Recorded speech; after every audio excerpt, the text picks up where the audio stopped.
মালয়েশিয়ার তাদের শ্রমিকের প্রয়োজনীয়তা আছে।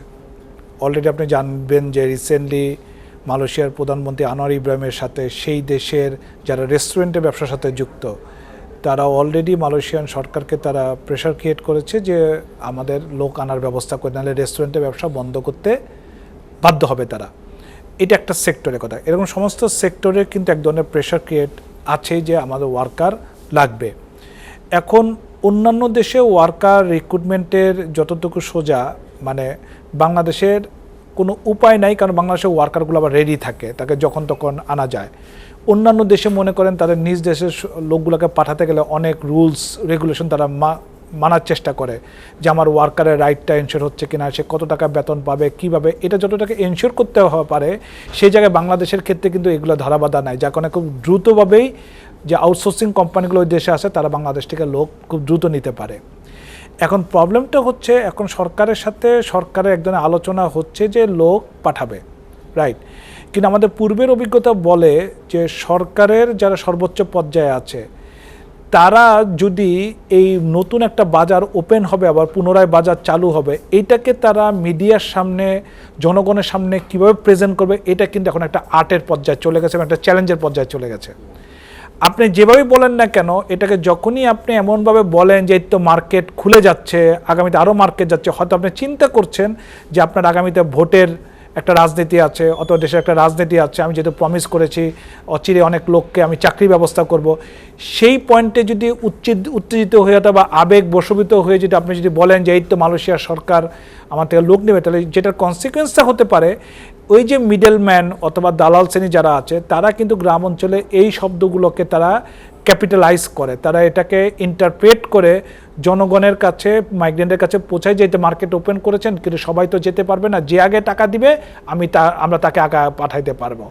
কাজে এইটা হচ্ছে একটা চ্যালেঞ্জিংয়ের জায়গা।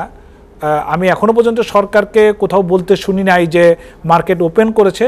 সরকার বলেছে যে হ্যাঁ আলোচনা হচ্ছে, কিন্তু সরকারকে খুব কেয়ারফুল হতে হবে যতক্ষণ পর্যন্ত কাগজে কলমে অ্যাগ্রিমেন্ট না হবে যে মালয়েশিয়া বাংলাদেশ থেকে লোক নিবে, এইটার অ্যানাউন্সমেন্ট তো দেওয়া যাবে না, এবং অ্যানাউন্সমেন্টটা খুব ডিপ্লোম্যাটিক ওয়েতে দিতে হবে। না হলে যেটা হবে, যেহেতু আমাদের যেই অ্যানাউন্সমেন্টটা আসবে, যে সাপ্লাই ডিমান্ডটা, এটা কিন্তু অল্প থাকবে, হয়তোবা তারা 1 লক্ষ অত বছরে নিতে পারে, একটা কথার কথা, কিন্তু আমার সাপ্লাই সাইডে কিন্তু অলরেডি 20-25 লাখ কিন্তু রেডি আছে, আপনি কিন্তু তখন ট্যাকেল দিতে পারবেন না। কাজে আপনাকে তাহলে সরকারের যে চ্যালেঞ্জেরও আমার দৃঢ় বিশ্বাস সরকার এটা বুঝে যে আমার এই মার্কেটের অ্যানাউন্সমেন্টটা আমি কিভাবে দিব, আপনার এমনভাবে দেওয়া উচিত না এটা যেন একটা মিস ইন্টারপ্রেট হয়ে যেন এক ধরনের দালাল শ্রেণী জনগণকে ভুল বুঝায়, তারা যেন টাকা মেরে দিতে না পারে, এটাগুলো এক।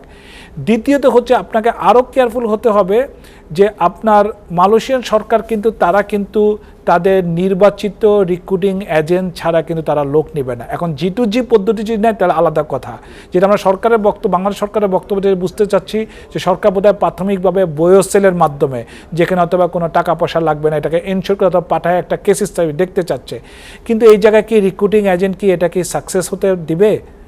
তাই না?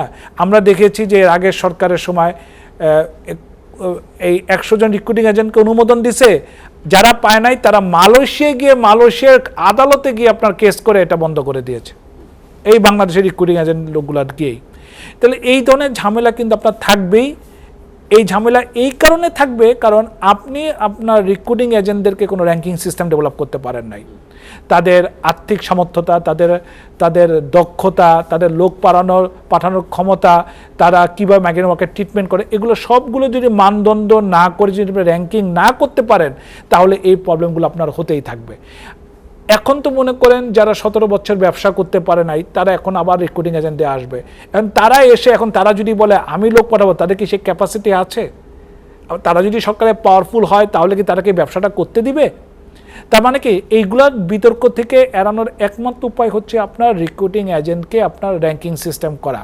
এটা আপনার ইন্ডিয়াতে আছে, বড় বড় দেশে আছে। এই র্যাঙ্কিং সিস্টেম করে যে সুবিধাটা হতো, মালয়েশিয়ান সরকার যে তারা যে দোষ দেয় যে তোমরা বেশি পয়সা দিয়ে তোমরা আমাদেরকে এখানে লোক পাঠাচ্ছ, কিনা আমাদের তো লোক তো হওয়ার কথা আপনার 1,62,000 টাকার হওয়ার কথা, সেখানে তুমি এত টাকা দিচ্ছ কেন? এটা কারণে তাদের ইকোনমিক অবস্থা এবং ট্রাফিকিংয়ের তাদের যে র্যাঙ্কিং আপনার অবনমন হচ্ছে, যার কারণে কিন্তু ইউরোপিয়ান ইউনিয়নের ইনভেস্টমেন্ট তারা পাচ্ছে না, কারণ তারা বলতেছে তোমরা মডার্ন স্লেভারি করতেছো, তোমরা ট্রাফিকিংকে উৎসাহ দিচ্ছ। আমেরিকাও তাদেরকে র্যাঙ্ক দিয়ে রাখছে ট্রাফিকিং পারসন, যার কারণে তাদের ফরেন ইনভেস্টমেন্ট, তাদের আবার নিজস্ব প্রোডাক্ট বাইরে পাঠান, তারা কিন্তু পাঠাতে পারছে না। এর থেকে বাঁচার জন্য তারা নিজেরাই বাংলাদেশের থেকে লোক নেওয়ার ক্ষেত্রে তারা অনেক স্লো, অনেক ভেবে চিন্তে তাদেরকে নিতে হচ্ছে, যার কারণে ওদেরকে বাঁচাতে হলে আবার আমরাও বাঁচতে চাইলে সরকারকে উচিত ওদের কাছে একটা বেস্ট অপশন তুলে দেওয়া। সেটা হচ্ছে আমি র্যাঙ্কিং সিস্টেম ডেভেলপ করেছি, তুমি আমার রিক্রুটিং এজেন্ট যেটা আছে 1800-র উপরে আছে, এইখান থেকে তোমার যাদের বেস্ট পারফরমেন্স যারা আছে তাদেরকে তুমি চুজ করো। তাহলে আমার রিক্রুটিং এজেন্টের কারো অবজেকশন থাকতো না, আমাদেরও কারো অবজেকশন থাকতো না, ওই দেশের অবজেকশন। তো যতক্ষণ পর্যন্ত আপনি এইটাকে ডেভেলপ না করতে পারবেন ততক্ষণ পর্যন্ত আপনার কিন্তু এই প্রবলেম হবে। আপনার এটা মার্কেটের কিন্তু এটা হয়তো ওপেন হবে কিছু দিনের জন্য, আবার বন্ধ হয়ে যাবে জিনিসটা, যেটা বারবারই এটা হয়েছে।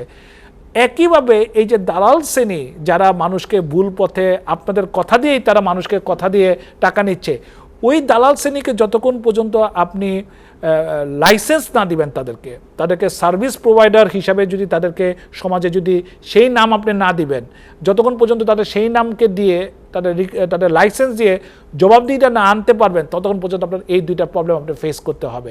আর এটার অর্থ হচ্ছে বর্তমানে সব জায়গায় আপনারা দেখেছেন মিডল ইস্টে আপনার যুদ্ধটা কীভাবে এক্সপ্যান্ড করেছে। সৌদি আরব নিজে এখন ইরাকের যুদ্ধের সাথে জড়িয়ে গিয়েছে, ওদিকে হুতি সৌদি আরবে অ্যাটাক করতেছে, তাই ইরাকও তো ছেড়ে দিবে না। তাহলে আমাদের কিন্তু মিডল ইস্টে পুরোটাই টার্মোয়েল সিচুয়েশন আছে, এই যুদ্ধ নো এন্ড। তা নো এন্ড পর্যায়ে যখন চলে গেছে, এই ডেভেলপমেন্ট প্রজেক্টগুলো কিন্তু এখন তাদের হবে না।